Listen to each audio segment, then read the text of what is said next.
Sepasang kekasih sedang berada di perahu mereka di laut, dan setelah minum banyak, efek alkohol membuat mereka tersesat. Setelah beberapa waktu terombang-ambing, mereka melihat sebuah pulau besar dan memutuskan untuk turun ke sana untuk mencari bantuan. Wanita itu pergi lebih dulu untuk menemukan seseorang, sementara pacarnya tetap di dermaga mengikat perahu. Ketika dia masuk di hutan, wanita itu menemukan sebuah fasilitas yang dikelilingi oleh pagar dan kawat berduri. Mengira itu adalah semacam instalasi militer. Gadis itu mulai memanggil untuk bantuan, tetapi ketika tidak mendapat respon, dia memutuskan untuk kembali ke hutan dan mencari tempat berlindung di sana. Lalu wanita itu mulai mendengar suara-suara aneh dari pepohonan di sekitarnya. Dia mulai berlari karena takut tertangkap oleh predator ganas. Ketika dia merasa sedang dikepung, wanita itu mulai memanggil pacarnya, tapi sayangnya tidak bisa mendengar karena terlalu jauh. Ketika dia menyadari bahwa pasangannya tidak akan bisa menyelamatkannya, gadis itu mencoba berlari lagi,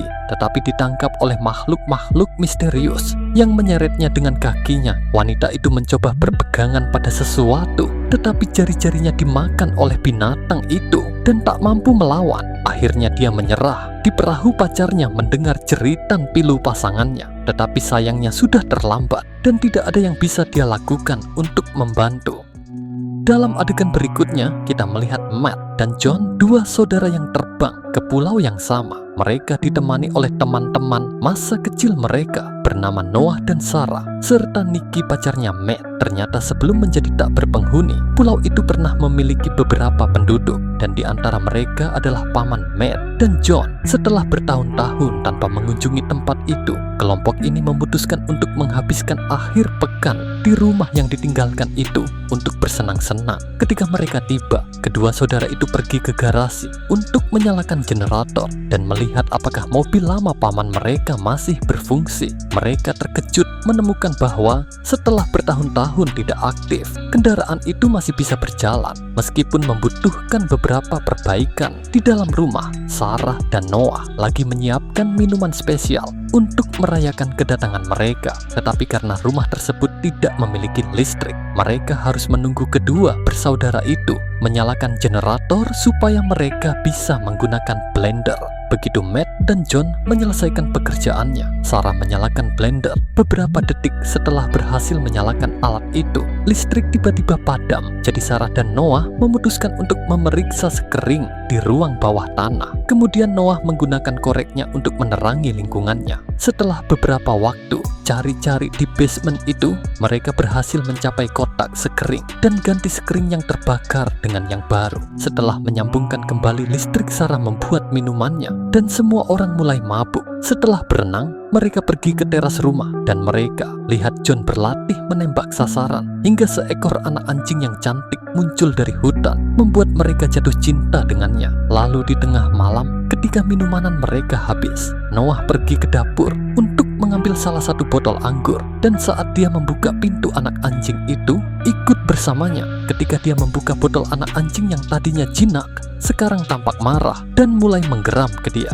Ketika Noah kembali ke ruang, dia ceritakan ke teman-temannya apa yang terjadi. Anak anjing itu keluar dari rumah karena Sarah sangat menyukai anak anjing itu. Dia memutuskan untuk keluar dan mencarinya bersama John. Setelah berapa lama cari, akhirnya mereka berhasil menemukan anak anjing itu di tengah hutan. Tetapi saat mereka mendekat, seekor anjing dewasa melompat dari semak-semak ke arah Sarah dan menjatuhkannya ke tanah. Ketika John datang untuk membantu Sarah, anjing itu menggigit kaki Sarah tanpa alasan yang jelas dan kemudian lari ke hutan bersama anaknya. Kemungkinan bahwa anjing itu terkontaminasi virus rabies. Matt dan Nikki berpendapat bahwa mereka harus kembali ke kota keesokan harinya untuk memulai pengobatan. John mengatakan bahwa perawatan medis tidak perlu segera dilakukan sehingga mereka bisa kembali setelah akhir pekan. Namun dia menyerahkan keputusan itu kepada Sarah. Sarah mengira serangan itu adalah untuk melindungi anak anjing tersebut dan tidak ingin mengganggu liburan mini teman-temannya. Jadi dia memilih untuk tetap tinggal di rumah itu hingga Senin.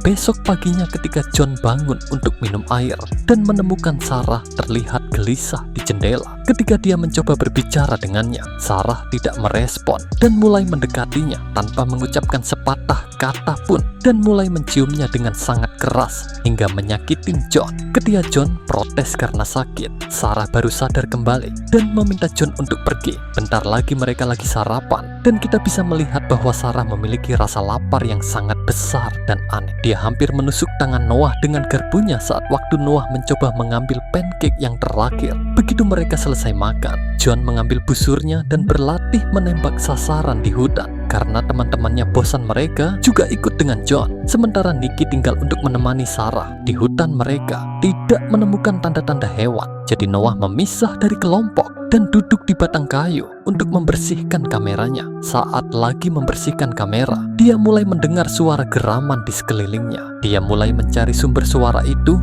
dan mendapati dirinya dikelilingi oleh beberapa anjing dari segala sisi. Dalam upaya untuk selamatkan diri, dia berlari melalui hutan hingga tersandung akar dan ditemukan oleh teman-temannya. Begitu Noah memberitahu mereka tentang anjing-anjing itu, pacar wanita yang sebelumnya dimangsa muncul di belakang mereka, sepenuhnya berlumuran darah, dan mengatakan bahwa anjing-anjing itu tidak ingin ada orang di pulau ini. Namun pria itu bahkan tidak sempat menjelaskan mengapa. Saat dia lagi berbicara, seekor anjing besar melompat ke dadanya dan menjatuhkannya ke lereng bukit dan memangsanya hidup-hidup bersama kawanannya. Mereka sangat takut dan lari menuju rumah. Ketika mereka hampir sampai, mereka melihat teman-temannya yang berada di air juga dikejar oleh anjing-anjing tersebut. Mereka pun berlari untuk mencoba membantu. Dan saat mereka hampir masuk ke rumah, salah satu anjing berhasil menggigit kaki Nikki. John mengambil busurnya dan menembakkan ke arah anjing ganas itu.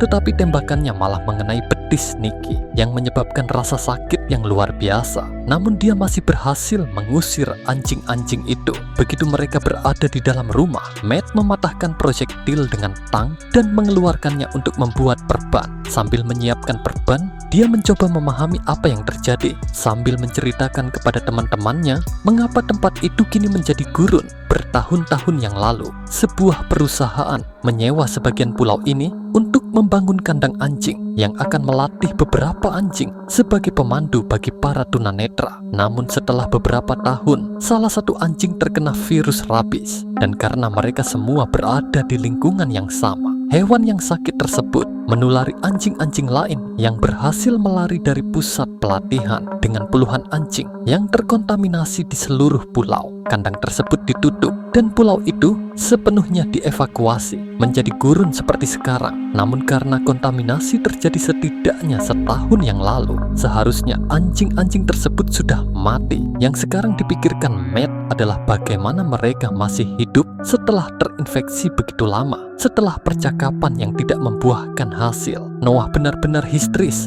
mulai berteriak bahwa mereka harus mencari bantuan medis untuk Nikki dan Sarah. Namun teriakan dia malah menarik perhatian salah satu anjing. Anjing itu melompat melalui jendela dan menjatuhkannya ke lantai. Begitu bangun, anjing itu menyerang ke arah Sarah, tetapi John berhasil menahannya pada saat terakhir. Matt mengambil batang logam dan menusuk anjing itu dan selamatkan saudaranya. Ketika mereka sudah sadar bahwa rumah itu tidak aman, mereka mengumpulkan barang-barang mereka dan siap-siap untuk pergi. Tapi pas mereka mau meninggalkan rumah, mereka melihat 2 ekor anjing rabies tepat di tempat pesawat yang mereka gunakan untuk mencapai ke pulau. Tetapi setelah beberapa detik, Noah melihat keluar jendela dan melihat pesawat mereka hanyut ombak karena anjing-anjing itu memotong tali yang menahan pesawat. Ketika mereka tidak lihat tanda-tanda anjing-anjing, kelompok teman itu menuju dermaga dengan sangat khawatir. John melompat ke air dan menuju berenang ke arah pesawat.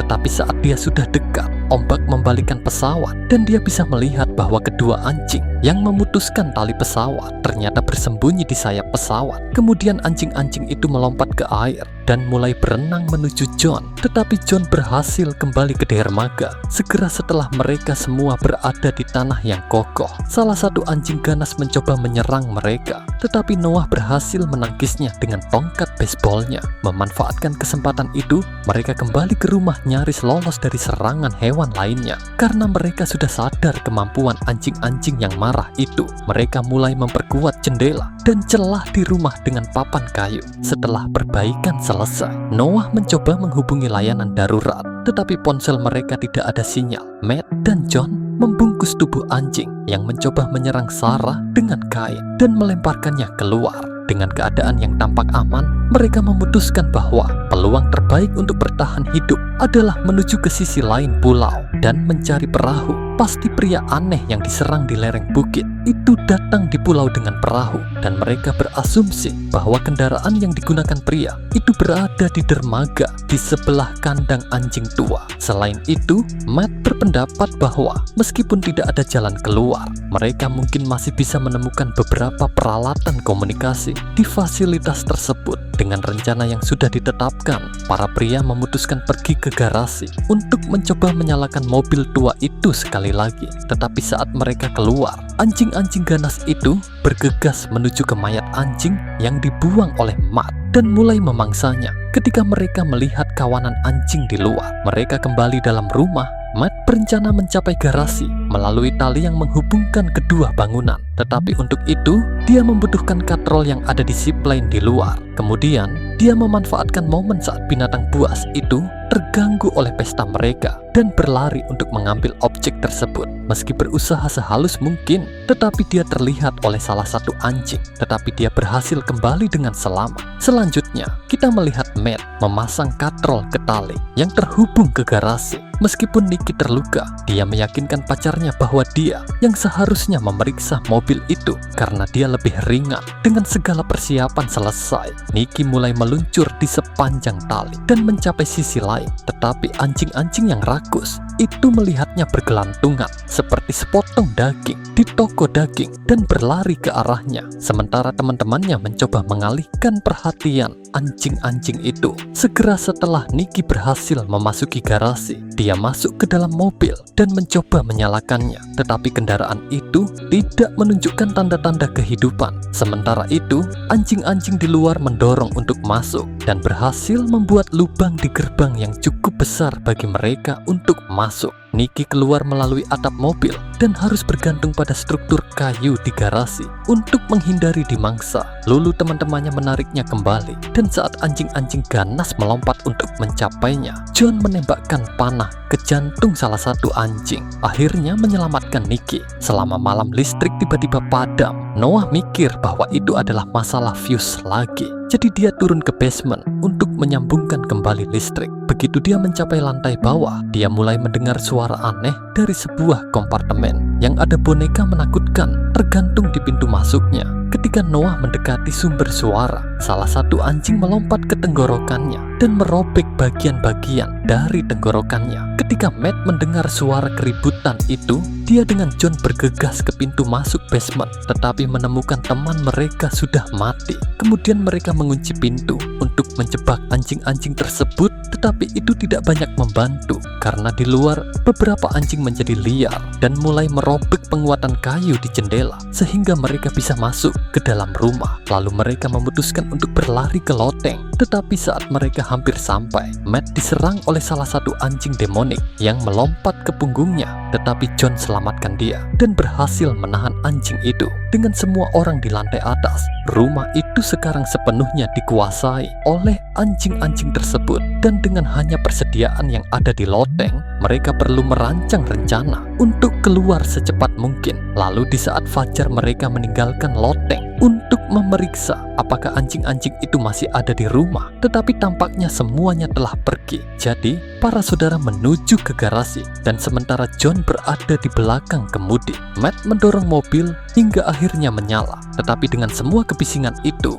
anjing-anjing berhasil melacak mereka dan mulai mengejar. Saudara yang lebih muda kemudian melompat ke atap mobil dan mengambil busur untuk mencoba menembak mereka. Tetapi ketika salah satu hewan naik ke kap kendaraan, John terpaksa membuat belokan tajam, dan dengan sedikit dukungan, Matt akhirnya menjatuhkan busur tersebut. tanpa cara untuk melawan makhluk-makhluk itu. Dia melalui atap mobil, tetapi pada saat itu juga mobil tiba-tiba berhenti tanpa perlu keluar untuk mendorong mobil. John menuju ke tebing untuk mendapatkan kecepatan dan mencoba menyalakannya kembali. Meskipun itu adalah ide yang bodoh, tetapi berhasil dan mereka akhirnya bisa kabur. Para saudara kembali ke arah rumah, tetapi dalam perjalanan, seekor anjing German Shepherd yang haus darah hampir menggigit Matt melalui jendela mobil. Namun dia diselamatkan oleh John dengan cara membelokkan mobil ke samping yang menyebabkan anjing itu menabrak tiang. Lalu kita lihat Sarah yang telah menyerah mencoba bertahan hidup dan menolak untuk melari bersama teman-temannya. John mendekatinya dan mencoba untuk mengubah pikirannya. Tetapi pada saat itu, salah satu anjing muncul di ruangan. Sarah meminta John untuk melari melalui jendela, sementara dia tetap tinggal untuk melawan anjing itu. John akhirnya melompat keluar, meskipun enggan. Pada saat itu, anjing melompat ke tenggorokan Sarah, tetapi dia berhasil mempertahankan diri dengan meletakkan lengannya di depan. Dia menyadar bahwa tanpa senjata, dia tidak akan mampu mengalahkan anjing ganas itu. Jadi dia mencoba melempar keluar dari jendela, tetapi akhirnya jatuh bersama anjing itu ke sebuah tiang kayu dan mereka berdua mati di tempat. Teman-temannya sudah tahu bahwa mereka tidak bisa membantu Sarah yang sudah tak bernyawa. Jadi mereka naik ke mobil dan mulai jalan ke sisi lain pulau. Ketika mereka sampai di sisi lain pulau itu, mereka memutuskan untuk masuk ke fasilitas tersebut supaya bisa menelepon bantuan melalui radio. Tetapi mereka menemukan bahwa itu bukanlah kennel untuk melatih anjing pemandu, tetapi sebuah laboratorium yang secara genetik memodifikasi hewan untuk menjadi mesin tempur. Ternyata anjing-anjing ganas itu tidak pernah terinfeksi rabies, tapi mereka dimodifikasi untuk menjadi liar begini. Ketika mereka menyadar bahwa mereka telah melampaui batas, para peneliti memutuskan untuk mensterilkan hewan-hewan tersebut. Tetapi karena mereka telah menjadi sangat cerdas dan kuat, anjing-anjing mutant itu berhasil melari dari fasilitas. Menyadari risiko yang akan mereka hadapi jika tinggal di situ, kelompok ilmuwan itu meninggalkan pulau dan meninggalkan anjing-anjing tersebut di sana. Ini menjelaskan mengapa mereka begitu cerdas dan juga mengapa tidak ada hewan lain di pulau itu, karena semua hewan-hewan lain telah dibasmi oleh anjing-anjing liar itu. Saat mereka mencapai radio, Nikki melihat melalui jendela bahwa kabel menara pemancar terputus dan John sukarela untuk menyambungkan kembali kabel-kabel menara itu. Kemudian dia pergi, dan saat memanjat, dia melihat kapal pasangan itu yang bersandar. Ketika John memberi sinyal, Nikki menyalakan amplifier untuk meningkatkan jangkauan radio. Tetapi ketika dia menekan tombol, terjadi korsleting dan menyebabkan John mengalami kejutan listrik besar dan jatuh dari puncak menara. Untungnya, dia masih hidup, namun api menyebar ke seluruh tempat. Anjing-anjing akhirnya menemukan mereka dan berhasil menggigitkan gali di bawah pagar untuk menyerang John dan mulai menggigit dia. Ketika Matt melihat bahwa saudaranya membutuh bantuan, dia mengambil tongkat baseballnya dan berlari untuk membantunya. Di dalam, Nikki membuka katup silinder gas dan membiarkan anjing-anjing masuk. Ketika dia merasakan ada cukup cairan di udara untuk menyebabkan ledakan, dia membuka pintu, memungkinkan gas mencapai api, memulai pembakaran yang membunuh semua anjing di dalam. Di luar, Matt dan John dikelilingi di semua sisi, dan ketika mereka berpikir mereka tidak punya kesempatan untuk bertahan hidup, Nikki muncul dengan mobil dan menabrak anjing-anjing itu. Dia selamat dari ledakan dengan bersembunyi tepat di belakang pintu. Ketika mereka semua berada di mobil, mereka menuju ke lokasi perahu dan menceburkan mobil ke dalam air saat anjing-anjing ganas mendekat. Mereka berhasil keluar dari kendaraan yang tenggelam dan mencapai dermaga dengan aman. Setelah menaiki kapal, mereka lari dari pulau itu. Anjing-anjing itu mengamati mereka dari kejauhan. Ketika mereka berada di laut, tiba-tiba muncul seekor anjing ganas di perahu mereka. Dan film terakhir